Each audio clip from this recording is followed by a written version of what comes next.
O que você faria se descobrisse que o personagem mais temido do Apocalipse não é de fato o vilão, que Abaddon, o anjo do abismo, não age por ódio nem por rebelião, mas por obediência?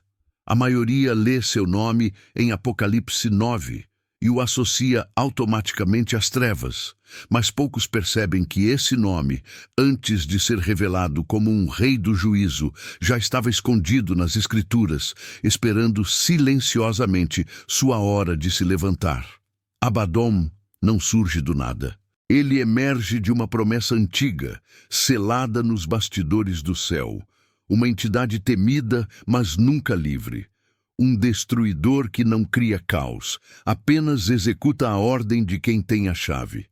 Neste momento, a história está prestes a nos arrastar para dentro do abismo, mas não como um fim, como uma revelação, porque o segredo de Abaddon nunca foi sobre quem ele é, mas sobre quem permitiu que ele fosse. Antes que o selo se rompesse, antes que o abismo se abrisse, o nome Abaddon já estava sussurrando entre os versículos. Jó o menciona. Os salmos o citam. Provérbios o posiciona diante de Deus, e mesmo assim ninguém o reconhece. Por quê? Porque seu papel é o mais incômodo de todos, ser a sombra que só se move quando a luz manda. Ele não fala, ele aparece, não toma o trono, apenas cumpre. Isso não o torna fraco, isso o torna perigoso, porque ele não hesita. Mas por que agora? Por que este nome está voltando a ser falado com tanta frequência? Porque sentimos que o abismo, trancado por milênios, está começando a estremecer. Há uma razão. E ela não está nos jornais, está nas Escrituras. Algo está prestes a se cumprir. Algo que já foi escrito, mas que muitos ainda não entenderam. Neste vídeo, você vai atravessar uma linha invisível entre o que é literal e o que é espiritual, entre o que é apocalíptico e o que é pessoal. Porque o abismo não se abre apenas no fim dos tempos. Ele se abre no interior daqueles que escolhem rejeitar a luz.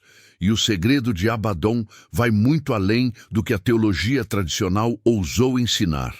Ele é mais que um anjo, ele é o limite. E quando ele surge, não há mais volta. O nome que aparece em silêncio. Antes que Abaddon se erguesse como figura central no Apocalipse, ele já estava lá, escondido entre palavras esquecidas, como um eco sagrado nas margens da revelação. A Bíblia nunca desperdiça nomes. Cada palavra tem propósito, cada título carrega um papel. E quando um nome aparece silenciosamente em livros como Jó, Provérbios e Salmos, não é por acaso.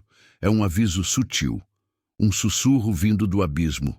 No livro de Jó, capítulo 26, versículo 6, está escrito: o Sheol está nu perante Deus, e Abaddon não tem cobertura. Essa afirmação não é poética, é cirúrgica. Jó não está descrevendo apenas a morte física, mas uma dimensão espiritual de exposição total. Abaddon aqui já é algo real, um espaço, uma entidade, um domínio, onde a presença de Deus não apenas alcança, mas domina. Um lugar onde nada pode se esconder, nem mesmo as trevas mais profundas. Em Provérbios 15 e 11, a cena se repete. O inferno e Abaddon estão diante do Senhor, quanto mais os corações dos filhos dos homens. O escritor não está falando apenas de um local geográfico. Ele está nos mostrando que até o que julgamos ser inalcançável está submetido à autoridade divina. O abismo, muitas vezes temido como domínio do mal, é na verdade mais uma sala dentro do palácio celestial. E quem o guarda não age por conta própria. Abaddon aparece de novo nos Salmos. No capítulo 88, versículo 11, surge a pergunta: será contada a tua bondade no sepulcro? Ou a tua fidelidade em Abaddon? O texto não menciona dor, mas ausência. Não fala de tormento, mas de separação. Abaddon representa a ruptura final. O lugar onde o nome do homem é esquecido, onde a misericórdia parece não alcançar. Uma zona onde o silêncio é mais alto que qualquer grito. Mas por que esse nome só ganha voz no último livro da Bíblia? Por que ele não recebe atenção nos evangelhos, nas cartas, nas profecias maiores? Porque Abaddon não é o tipo de figura que age em exposição. Ele opera em design. Sua missão não é aparecer, é esperar. Ele é o tipo de personagem que só entra em cena quando o relógio da justiça celestial marca a hora exata. E até lá, ele permanece invisível, mas não inativo. Abaddon não é um erro. Ele é uma engrenagem silenciosa dentro do plano eterno. Sua ausência de protagonismo nos textos é a maior prova de sua obediência. Ele não disputa espaço, ele não busca a aclamação. Ele apenas cumpre. E esse tipo de personagem, dentro das Escrituras, é sempre o mais perigoso. Porque quando surge, já está autorizado. O nome que parecia apenas poético nos livros sapienciais, de repente, torna-se título real em Apocalipse 9:11. E tinham sobre si rei, o anjo do abismo, cujo nome em hebraico é Abaddon. Agora, ele deixa de ser sombra para se tornar soberano. O que antes era apenas ausência, agora tem coroa. O que era apenas separação, agora comanda exércitos. Mas a Bíblia já o havia apresentado. Poucos é que perceberam. O silêncio que envolvia o nome de Abaddon não era esquecimento, era reverência. Deus não expõe cedo demais os instrumentos que só serão ativados no tempo final. Abaddon não foi esquecido, foi preservado. E isso muda tudo, porque agora, ao revisitarmos os textos antigos, percebemos que ele sempre esteve lá, vigiando de dentro do escuro, esperando a permissão para cumprir o que foi determinado desde o princípio. Talvez o maior erro da humanidade tenha sido considerar que tudo o que está calado está inofensivo. Abaddon é a prova de que o céu também tem soldados que não fazem barulho, mas que carregam em si o peso da sentença. Ele não tenta convencer, ele não implora, ele não avisa, ele apenas obedece. E seu nome, repetido em silêncio ao longo das Escrituras, é o lembrete de que o juízo não chega gritando. Ele chega como quem já sabe exatamente o que fazer. Antes do abismo haver forma, ele tinha um guardião? No princípio, quando tudo ainda era informe, o Espírito pairava sobre o caos. Gênesis 1:2 não inicia a criação com luz ou vida, começa com um abismo, e a terra era sem forma e vazia, havia trevas sobre a face do abismo. É nesse silêncio denso, onde nada respira, que começa a história da ordem. Mas antes da ordem, havia contenção, e contenção exige vigilância. O caos primitivo, descrito em Gênesis, não era apenas matéria confusa. Era o reflexo daquilo que precisava ser limitado para que a criação pudesse existir. A escuridão e o abismo não são entidades autônomas. Elas estão ali como força bruta, aguardando comando. E se algo tão poderoso estava à solta antes da luz ser pronunciada, quem o mantinha sob controle? O texto não diz. Mas a lógica espiritual sugere que nada se mantém à parte de Deus sem uma estrutura. E onde há estrutura, há função. Onde há função, há guardião. É aqui que a figura de Abaddon começa a se insinuar, não como um nome ainda, mas como princípio, não como personagem, mas como presença. O conceito de um anjo guardando aquilo que ainda não tem forma se encaixa perfeitamente no padrão divino de governo. Deus cria limites antes de criar caminhos. Ele separa as águas antes de formar os céus. E antes de nomear a luz, ele delimita o escuro. O abismo é mantido em silêncio porque alguém, em algum lugar, recebeu a incumbência de não deixá-lo se mover antes da hora. Essa perspectiva resgata a ideia de que o plano de Deus não começou com o homem, começou com o controle. Antes da humanidade existir, já havia hierarquia, já havia domínio, já havia anjos em operação, não como seres de adoração apenas, mas como guardiões do equilíbrio cósmico. E Abaddon, embora só seja nomeado no fim das Escrituras, pode muito bem ter sido um desses, alguém designado não para o culto, mas para o confinamento. Seu altar não seria de ouro, mas de contenção. O silêncio em torno do seu nome até o Apocalipse reforça isso. Ele não aparece porque sua missão não era se revelar, era preservar os limites. Ele é o tipo de agente que só entra em cena quando o que está contido ameaça escapar. Até então, ele apenas observa, espera, cumpre. E isso exige uma obediência que ultrapassa o entendimento humano. A tradição judaica do período do Segundo Templo acreditava em regiões espirituais específicas para conter forças caídas. O livro de Enoque fala sobre vigilantes que foram aprisionados em regiões sombrias, aguardando o dia do juízo. Mas alguém precisava assegurar que essa prisão continuasse intacta. E quem mais adequado para isso do que um anjo moldado não pela luz, mas pela justiça? Abaddon não é produto do caos. Ele é o instrumento que mantém o caos onde ele deve estar. Ele representa o lado do céu que não sorri, que não canta, que não aparece nos altares, mas que sustenta as colunas invisíveis da ordem espiritual. Enquanto os homens constroem torres e reinos, ele permanece no limite, vigiando o que não pode ser libertado antes do tempo. Ele é o vigia do que está por vir. E se for verdade que o abismo descrito em Gênesis é o mesmo que se abre em Apocalipse, então também é verdade que sua guarda nunca foi deixada ao acaso. Isso significa que por trás da fumaça, da escuridão e da destruição, existe uma missão antiga, uma designação silenciosa que agora está prestes a ser ativada. A pergunta que deveria nos inquietar não é apenas quem é Abaddon, mas desde quando ele está lá.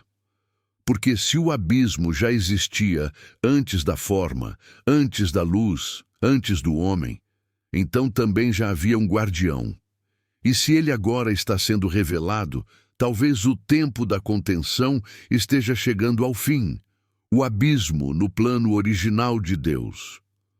O erro mais comum é pensar que o abismo surgiu como consequência do pecado, como se ele fosse uma rachadura na criação perfeita.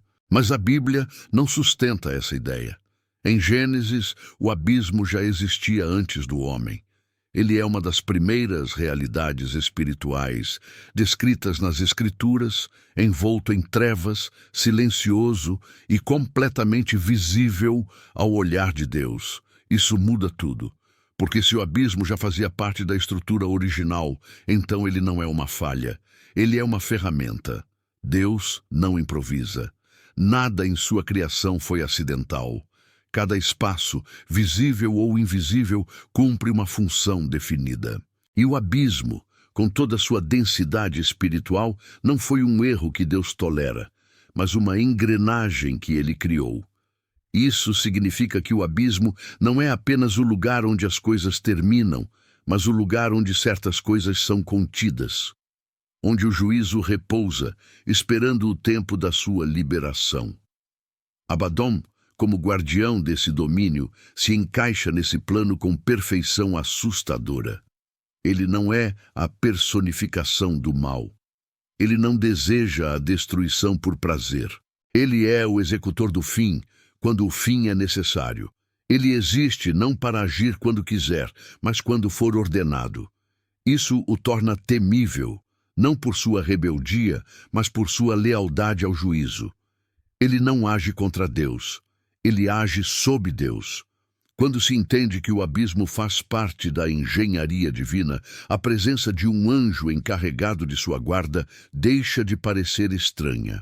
Na verdade, torna-se inevitável. Deus sempre coloca vigias sobre aquilo que considera perigoso. O mar tem limites. O céu tem estrelas fixadas. Até as trevas estão sob comando. E o abismo, sendo o ponto de maior densidade espiritual, também tem seu vigilante. Isso desmonta a imagem de um universo dividido entre bem e mal em equilíbrio. A Bíblia nunca mostrou dois poderes iguais lutando. Sempre mostrou um Deus soberano que até sobre as trevas tem domínio. O abismo não desafia o céu. Ele obedece ao céu. E sua chave, mencionada em Apocalipse, só pode ser usada quando é concedida. Quando Abaddon surge em Apocalipse 9, ele não aparece invadindo o mundo. Ele aparece liberado. E só o é porque a chave foi dada por outro mensageiro celeste. Isso revela uma cadeia de comando, uma hierarquia espiritual onde tudo acontece em seu tempo. Nada fora de ordem, nada fora do plano. O próprio abismo aguarda instrução. E se o abismo aguarda, quem o guarda também. Isso explica por que Abaddon nunca fala. Ele não tem discursos, não tem promessas, não dá justificativas. Sua função não é convencer, mas cumprir. Ele aparece quando a hora chega e desaparece quando a missão termina. E isso é o mais inquietante, porque não há negociação com alguém que só responde à ordem direta do trono. Durante séculos, as teologias tentaram suavizar a presença do abismo, tratando-o como uma metáfora para o mal. Mas a revelação bíblica é mais profunda. O abismo é um espaço espiritual real, criado, selado e ativado por comando divino. E Abaddon é a chave viva desse mecanismo. Ele não rompe limites, ele os representa. E quando ele é solto, não é o mal que venceu, é a justiça que se moveu. Abaddon não aparece antes porque sua função ainda não havia sido exigida. Mas agora, à medida que os sinais se acumulam, que as sombras voltam a se mover, sua presença volta à superfície da profecia. E com ela, o lembrete de que Deus não esqueceu do abismo. Ele apenas o manteve trancado, até agora. A estrela e a chave. O protocolo da liberação. No livro de Apocalipse, há um detalhe que poucos percebem, mas que muda toda a narrativa sobre Abaddon. Antes que ele apareça, um outro ser celestial entra em cena. Uma estrela caída do céu recebe uma chave. Essa chave não pertence a ela, mas é dada. E com essa chave, ela abre o poço do abismo. A fumaça sobe. O sol se escurece. As criaturas começam a sair. Só então, o anjo do abismo é revelado. Essa sequência é precisa, ordenada e cheia de significados espirituais. Primeiro, a estrela não é Abaddon. Isso é claro no texto. A estrela representa um mensageiro, uma função temporária. Ela recebe a chave, cumpre a tarefa e desaparece da narrativa. Já Abaddon não aparece para abrir. Ele aparece para comandar. Isso revela algo poderoso. Nem mesmo o guardião do abismo tem o direito de se libertar sozinho. A ordem vem do alto. A autorização precisa ser concedida. A chave não é apenas um objeto simbólico. É um sinal de autoridade delegada. No mundo espiritual, nada se move sem permissão. Nenhuma prisão se abre sem comando. O abismo não é uma força rebelde, é uma estrutura trancada sob domínio absoluto. E o protocolo da liberação deixa isso evidente. Alguém precisa vir de cima, receber a chave, girá-la no tempo exato, e então liberar aquilo que foi retido por eras. Isso mostra que o mal, quando se manifesta, não é uma surpresa para o céu. Ele age com limites, ele cumpre uma função. E mais do que isso, ele serve a um propósito que, mesmo não sendo totalmente compreendido por nós, está perfeitamente alinhado ao plano de Deus. Abaddon não rompe a prisão. Ele apenas emerge quando é liberado. E isso o torna ainda mais temido. Porque sua existência não é voluntária, é estratégica. O fato de ele aparecer somente após a liberação mostra que até o destruidor está subordinado a um protocolo espiritual. Não há rebelião em sua ação. Há missão, não há causa em sua chegada. A disciplina, o juízo que ele traz, não é desorganizado. Ele não ataca todos, ele não toca nos selados, ele age com precisão, como quem recebeu ordens claras. e isso nos obriga a mudar completamente a forma como o enxergamos. A estrela que abre o abismo também é uma figura interessante. Ela brilha, mas cai. Recebe poder, mas não o retém. Cumpre sua função e some. Isso nos ensina que nem todo brilho é permanente. Nem toda autoridade recebida é duradoura. No reino espiritual, muitos são chamados para tarefas específicas, mas nem todos permanecem no cenário. Há anjos que brilham uma vez e desaparecem. Há outros que se ocultam por eras e surgem no momento do juízo. Esse contraste entre a estrela e Abaddon expõe uma das verdades mais duras da profecia.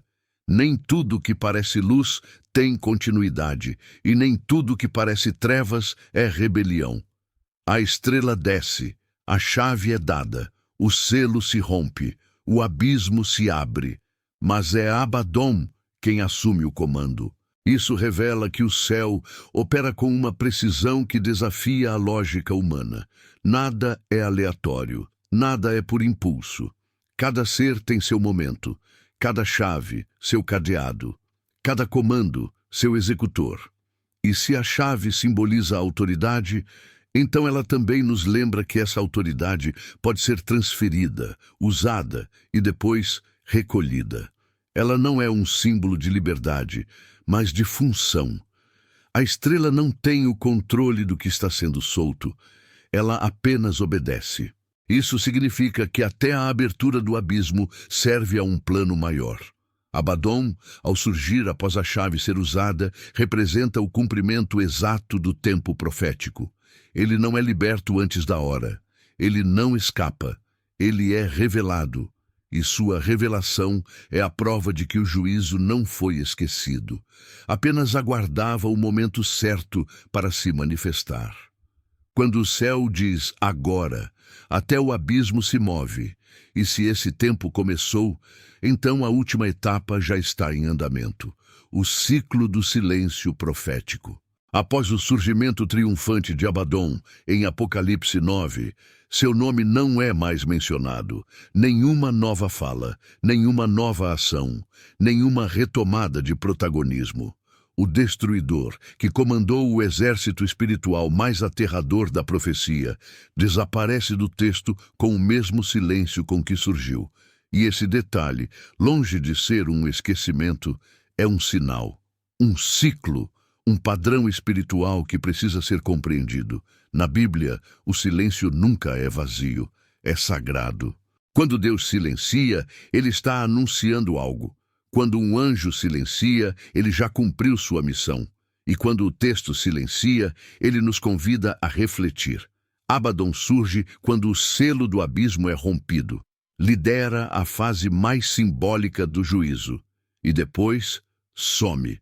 Não porque foi derrotado, mas porque sua função era temporária, pontual, cirúrgica.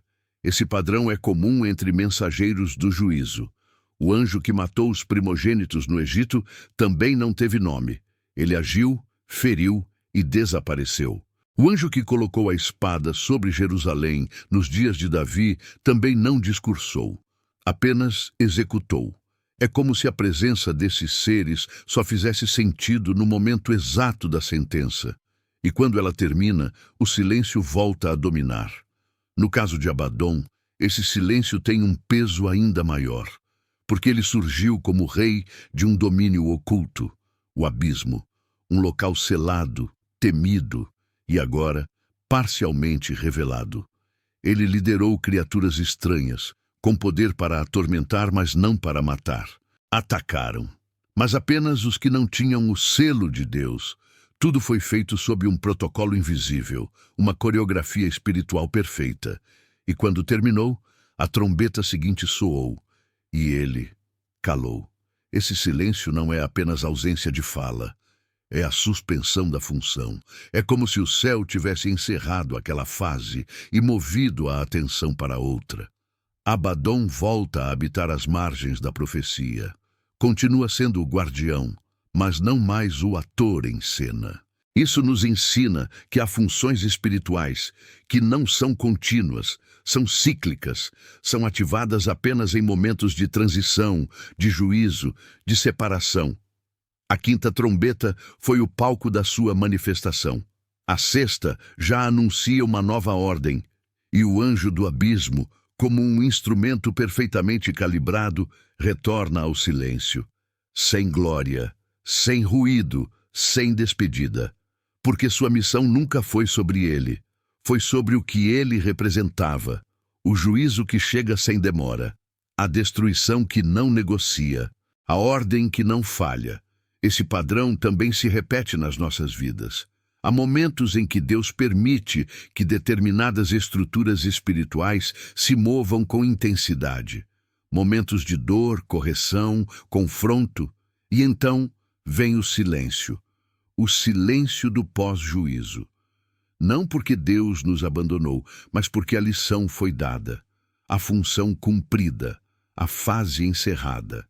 E assim como o céu continua operando, mesmo sem barulho, a alma também deve continuar caminhando, mesmo sem explicações. Abaddon ensina isso. Seu silêncio é uma mensagem.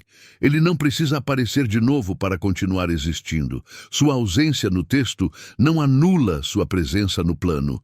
E isso deve nos levar à reverência, porque se o juízo já foi liberado uma vez, ele pode ser novamente.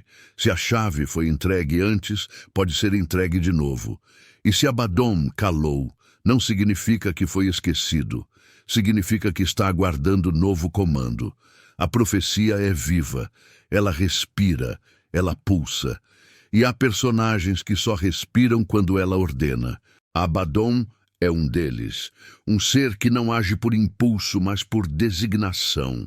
E quando sua presença deixa o texto, o que fica é a responsabilidade. Porque a ausência da espada não significa a ausência da ameaça. O que foi contido uma vez pode ser liberado outra. E enquanto o céu mantém o silêncio, o abismo continua fechado, mas não selado para sempre. Abaddon, como arquétipo espiritual. Durante muito tempo, Abaddon foi lido como uma figura exclusivamente escatológica, um ser que só entra em ação no fim dos tempos. Mas isso é um erro de perspectiva. O Apocalipse não é apenas uma previsão de futuro, é um espelho espiritual. O que ele descreve nas visões celestiais tem reflexo direto no interior humano. E quando Abaddon surge como o anjo do abismo, comandando seres que atormentam, mas não matam, ele nos aponta para algo mais profundo, uma realidade espiritual que pode ser ativada dentro de nós, aqui e agora. O abismo não é apenas um lugar. É um estado, um espaço onde a luz não entra, onde a voz de Deus é abafada, onde a esperança parece desvanecer. E Abaddon representa o comando desse estado, não como um inimigo que nos ataca de fora, mas como o executor daquilo que nós mesmos escolhemos liberar por dentro. Ele não precisa invadir o mundo. Ele se manifesta quando o homem se afasta da presença de Deus. Todo ser humano tem um abismo guardado. Um ponto de escuridão, onde memórias são enterradas, onde culpas são acumuladas, onde decisões distantes da luz vão se alojando. E esse espaço interno, quando não é entregue ao Espírito de Deus, começa a respirar por conta própria. Ele se expande, ele toma forma, e cedo ou tarde exige comando. É nesse momento que o arquétipo de Abaddon se torna real. Ele não aparece como figura mitológica. Ele surge como consequência. Quantas vezes alguém é consumido por tormentos internos que não matam, mas corroem? Ansiedade, culpa, medo, vergonha, orgulho. São gafanhotos invisíveis que saem do fundo de um coração onde a luz foi rejeitada. Eles seguem um rei silencioso, um padrão espiritual que se alimenta da ausência de aliança com Deus. E assim como os selados são intocáveis na visão de João, os que permanecem firmes na luz também não são atingidos por esses tormentos. Abaddon, então, passa a representar o limite espiritual da negligência. Ele é o reflexo do que acontece quando ignoramos o sagrado por tempo demais. Ele não surge porque Deus deseja punição. Ele surge porque escolhemos viver longe da redenção. E o tormento que ele comanda é pedagógico. É um aviso. É o grito do Espírito dizendo: volte antes que seja tarde. Esse padrão se repete nas Escrituras. O Egito sofreu pragas quando resistiu ao clamor de Deus.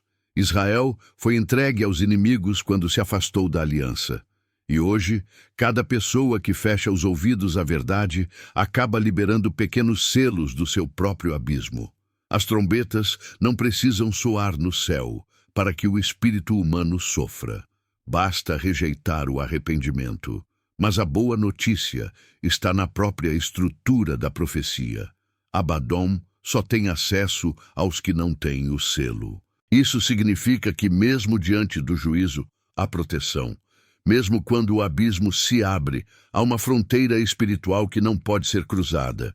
E essa fronteira é construída pela fé, pela entrega, pela decisão de viver debaixo da luz. O arquétipo de Abaddon não é um convite ao medo, mas à vigilância. Ele nos alerta que não existe neutralidade espiritual. Ou permitimos que Deus habite em nós, ou algo mais ocupará esse espaço. O abismo nunca fica vazio por muito tempo.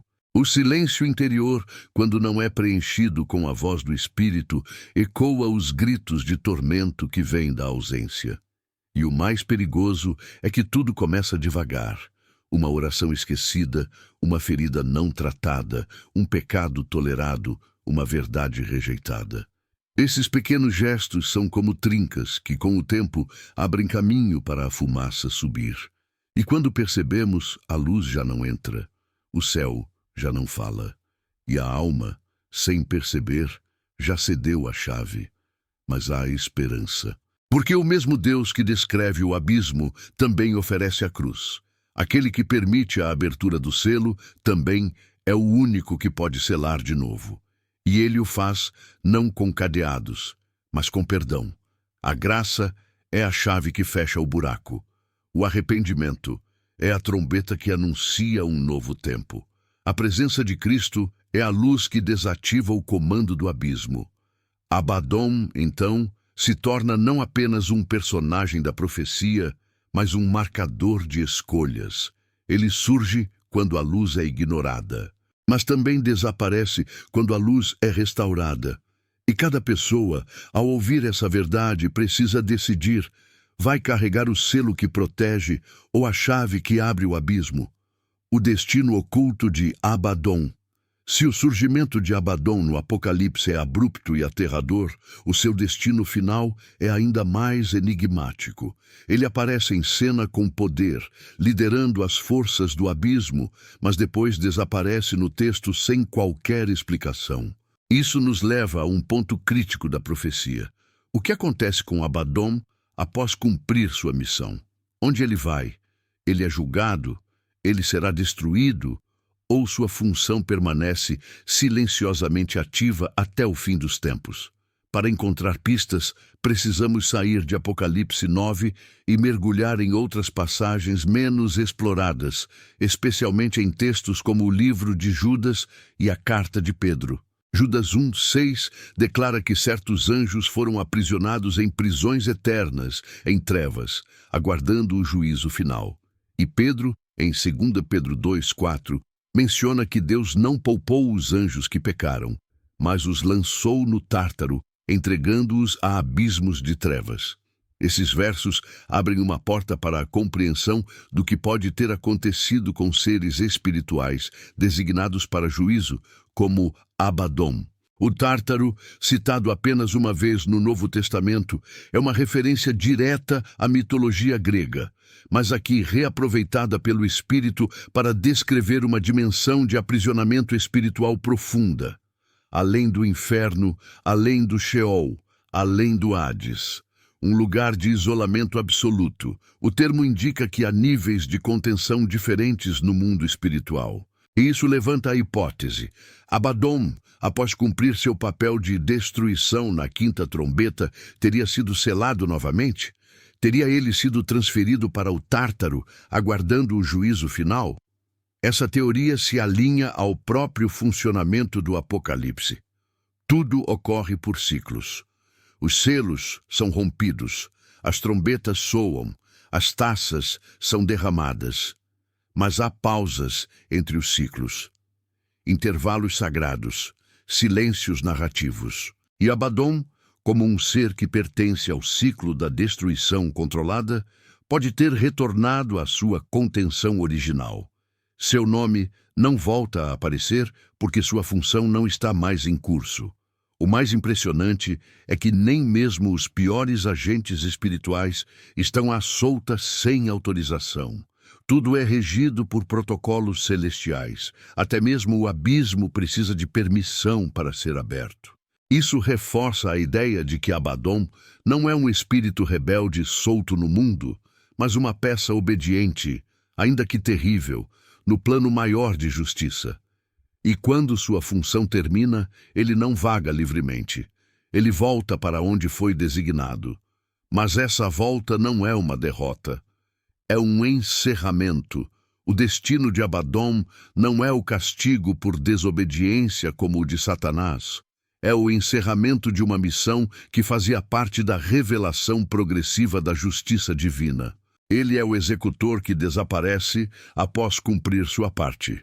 A ausência de sua figura nos capítulos seguintes do Apocalipse não representa esquecimento, representa conclusão. No entanto, isso não significa que o destino de Abaddon seja o esquecimento eterno.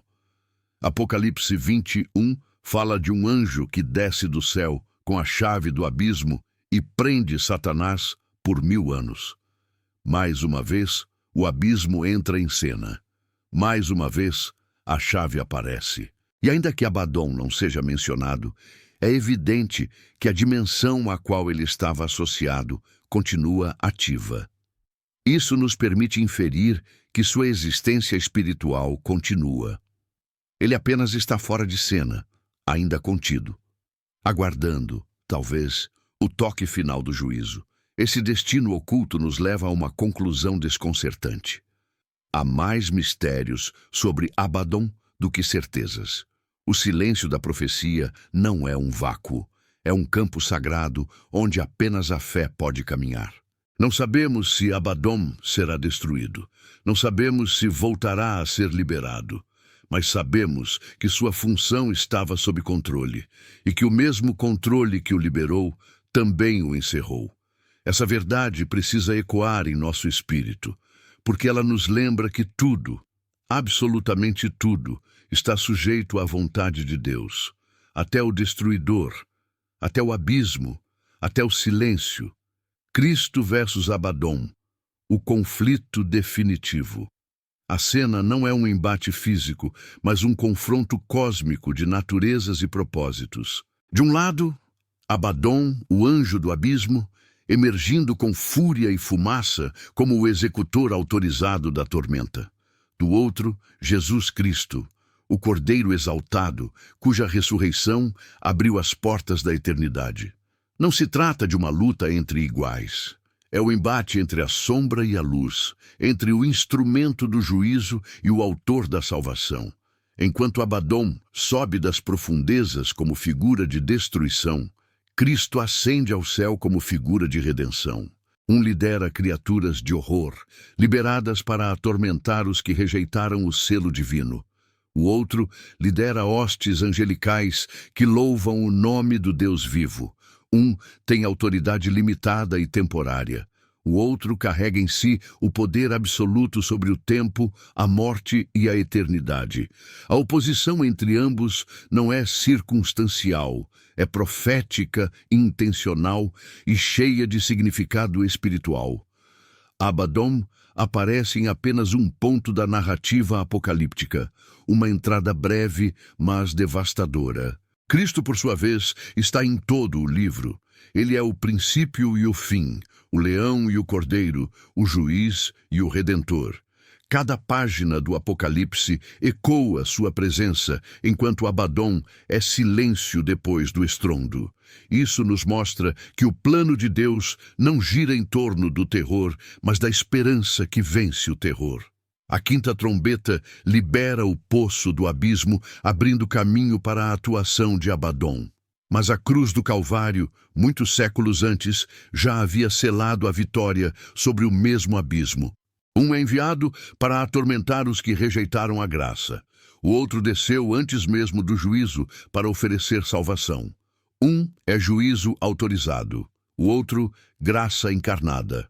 Um vem por um tempo, o outro reina para sempre. Na cruz, o aparente fracasso de Cristo se tornou o maior ato de poder e amor da história humana.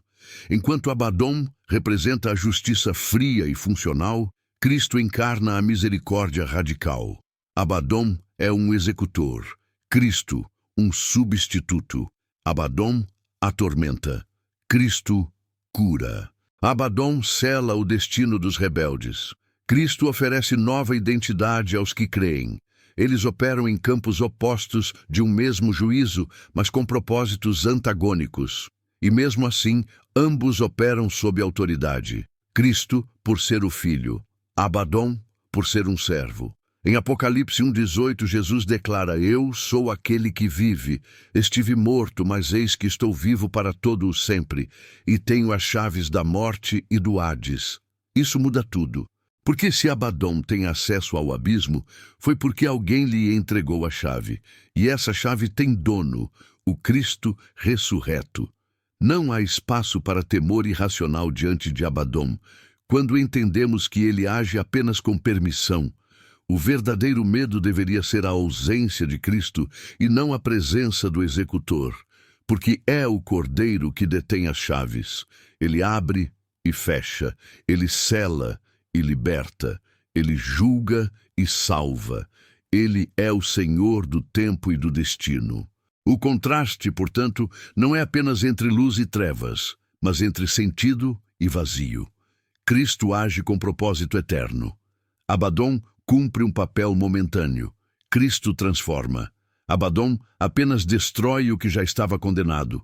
Um edifica a nova criação. O outro marca o fim da velha. Um é a porta aberta. O outro, a porta que se fecha. Se hoje o mundo teme o abismo, é porque não conheceu a glória daquele que venceu o abismo. A cruz foi erguida sobre o vale mais profundo da dor humana. E ali, na escuridão do Gólgota, a luz brilhou mais forte do que o fogo de qualquer juízo. Cristo venceu não apenas a morte, mas o medo. Não apenas o inferno, mas a separação. Ele é o Deus que desce antes do juízo para oferecer perdão. O Deus que toma sobre si a condenação que cabia a nós. Abaddon é terrível, mas está limitado. Cristo é glorioso e é eterno. O conflito entre eles não é uma batalha de poder, mas uma revelação de propósitos. Abaddon mostra até onde pode ir a justiça. Cristo mostra até onde foi o amor, e entre um e outro, a humanidade é convidada a escolher. O Apocalipse termina com o Cordeiro reinando, com a nova Jerusalém descendo, com a morte vencida. Abaddon não está mais lá, porque ele não é eterno, ele é o limite. Mas Cristo é a eternidade, o destino oculto de Abaddon. Porque aquele que causou tanto impacto em Apocalipse 9 desaparece logo em seguida, sem qualquer menção posterior.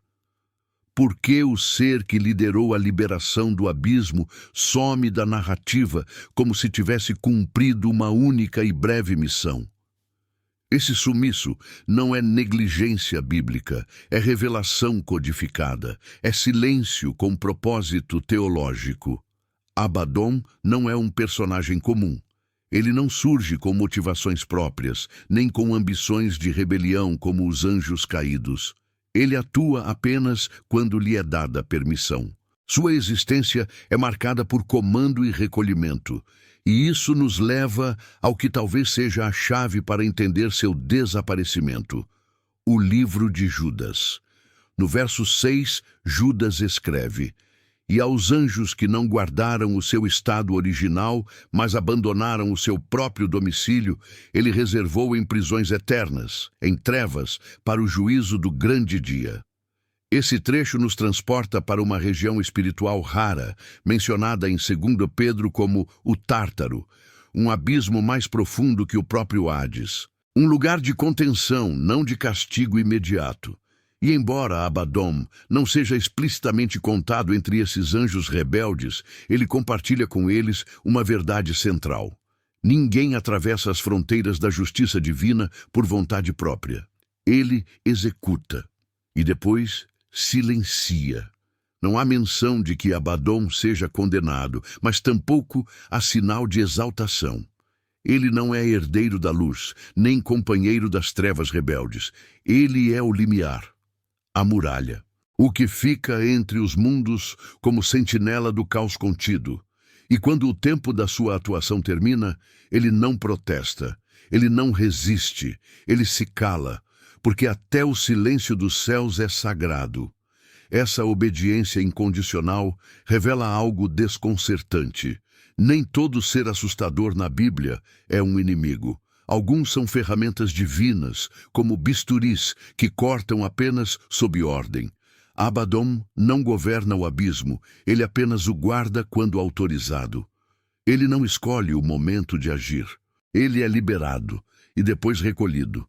Sua função não é contínua, mas episódica, como o soar de uma trombeta específica que nunca se repete. Em Apocalipse 20, quando Satanás é aprisionado por 1000 anos, não é Abaddon quem o acorrenta. Outro anjo desce com a chave e a corrente. Isso deixa claro que Abaddon não detém poder permanente sobre o abismo. Ele apenas o acessa sob mandado celestial. A chave nunca foi sua. Ele apenas a recebeu por um tempo. E depois voltou à sombra de onde veio, como um som que ecoa e depois morre no vento. A pergunta que fica é: quando os ciclos se encerram, para onde vão os agentes desses ciclos? Para onde vão os anjos que guardam, que executam, que servem sem nome e sem glória? A resposta não está no barulho, está no silêncio, porque o silêncio também é doutrina. O silêncio é o selo final sobre funções que não precisam mais existir. Abaddon não tem genealogia, não tem altar, não tem herdeiros. Ele é como o próprio abismo, sem fundo, sem forma, sem ambição, apenas presença, e essa presença se apaga quando a luz cumpre sua missão. Ele não disputa lugar no trono, ele não clama por justiça, ele não se opõe, ele obedece. E por isso, quando o último ciclo for selado, ele simplesmente deixará de ser necessário. O abismo será fechado. As chaves retornarão às mãos do Cordeiro. E o destruidor, aquele que foi temido por gerações, não será lembrado como inimigo, mas como testemunha, como aquele que mostrou que até o caos pode ser controlado quando está sob autoridade.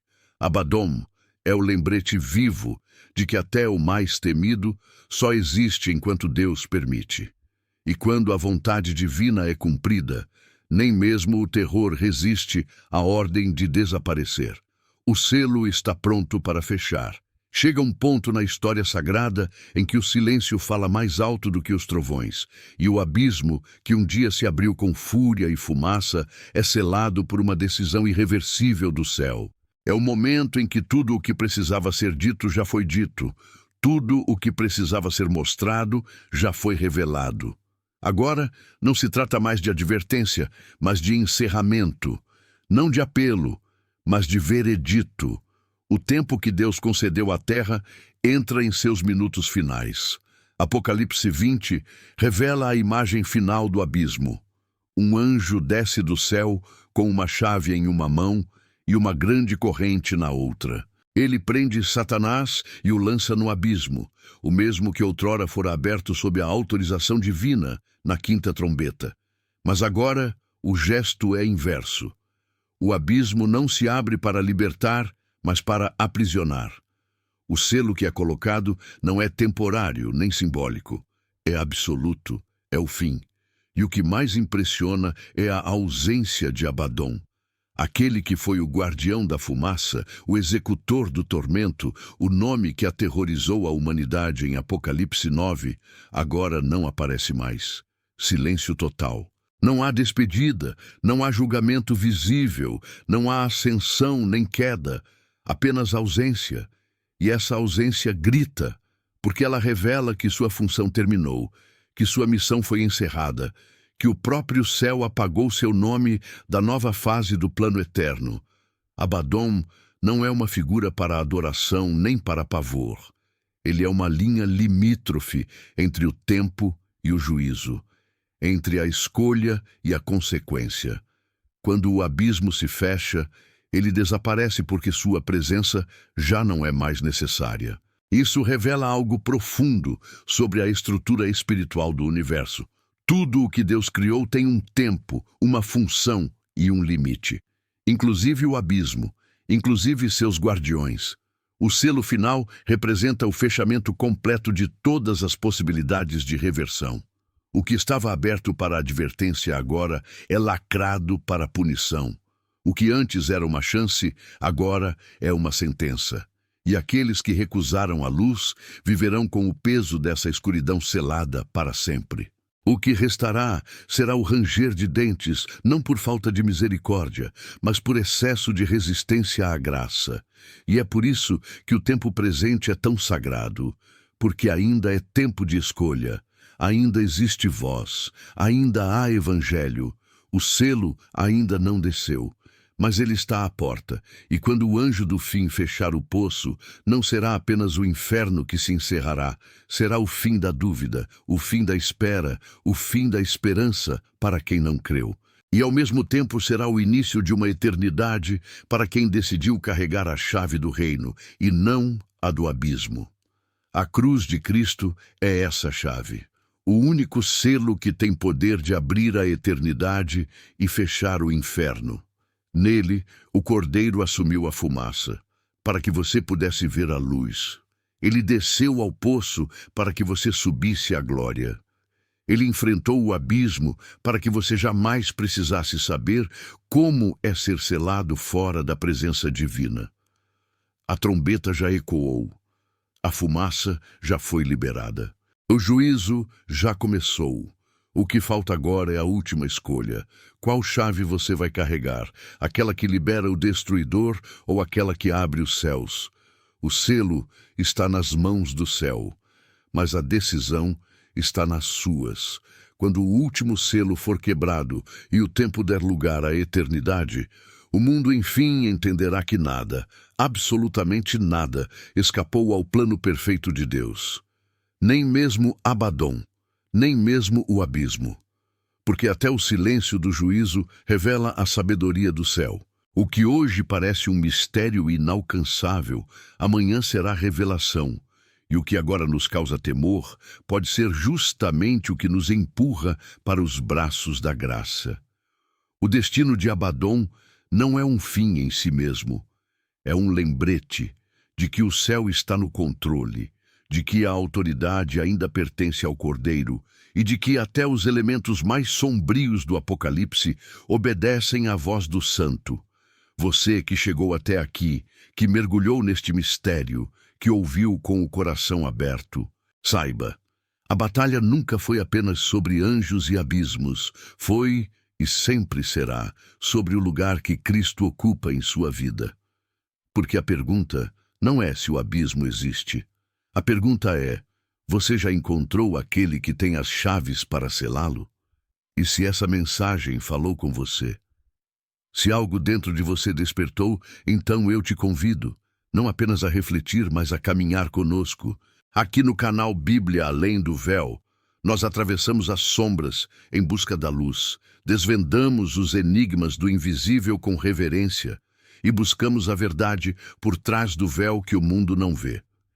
Inscreva-se agora, ative o sino das notificações e venha com a gente descobrir os mistérios mais ocultos das Escrituras, porque os tempos estão se cumprindo e você não está sozinho nessa jornada.